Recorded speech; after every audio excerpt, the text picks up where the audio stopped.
நேற்றைய தினம் நம்முடைய ராமசுப்ரமணியம் என்கிற ஒரு நீதியரசர் தமிழக அரசுக்கு கடும் எச்சரிக்கை ஒன்றை விடுத்தார்.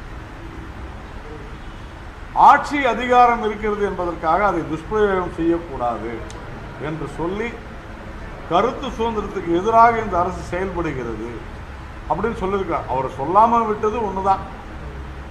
நாங்கள் சொல்லலாம், இது ஒரு பாசிச அரசு என்று மிக தெளிவாக நாம் சொல்கிறோம். சவுக்கு சங்கர் என்கிற ஒரு யூடியூபரனுடைய குண்டர் சட்டத்தில் அழைத்ததை கண்டித்து அவர் தெளிவாக சொல்லியிருக்கிறார். இந்த அரசாங்கம் சமூக விரோதிகள் மீது நடவடிக்கை எடுக்க வேண்டுமே தவிர சமூக விரோதிகளுக்கு எதிராக பேசுபவர்களின் மீது நடவடிக்கை எடுக்கிறது என்று. வடசென்னையை சேர்ந்த எங்களுடைய மாவட்ட தலைவரை கைது செய்திருக்கிறார்கள், முதலமைச்சரை விமர்சனம் செய்ததற்காக. ஆனால் பிரதமரை தரக்குறைவாக பேசிய மக்களவை உறுப்பினர் தயாநிதி மாறனை இதுவரையிலும் கைது செய்யாதது ஏன்? முதலமைச்சர் அதை செய்திருக்க வேண்டும். திமுக தலைவராக அவர் எல்லோருக்குமான முதலமைச்சர். ஒரு பிரதமரை தரக்குறைவாக பேசிய தயாநிதி மாறனை உடனடியாக கைது செய்ய வேண்டும் என்று முதலமைச்சர் உத்தரவிட்டிருக்க வேண்டும். கிட்டத்தட்ட ஒரு வாரம் ஆயிடுச்சு, இன்னும் செய்யல.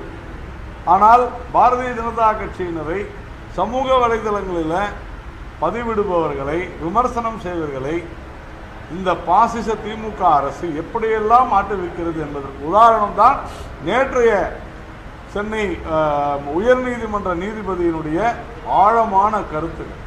அவர் கூறியிருப்பதை கிட்டத்தட்ட அவர் சொல்லியிருப்பதையெல்லாம் நாம் படித்து பார்த்தோம் என்றால், இந்த அரசு வழக்கு தொடர்ந்த வழக்கை இந்நேரம் வாபஸ் பெற்றிருக்க வேண்டும். ஆனால் அப்படி செய்யாமல் ஒரு சர்வாதிகார அரசாக திராவிட முன்னேற்ற கழகம் இன்று நடந்து கொண்டிருக்கிறது.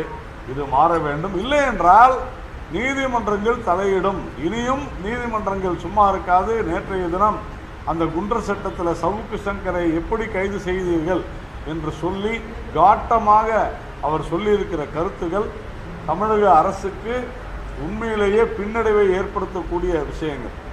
அதனால் இனிமேலாவது தமிழக அரசு ஆக்கப்பூர்வமான விஷயங்களை, ரவுடிகளை, கொலைகளை தடுப்பதில் அக்கறை காண்பிக்க வேண்டும்.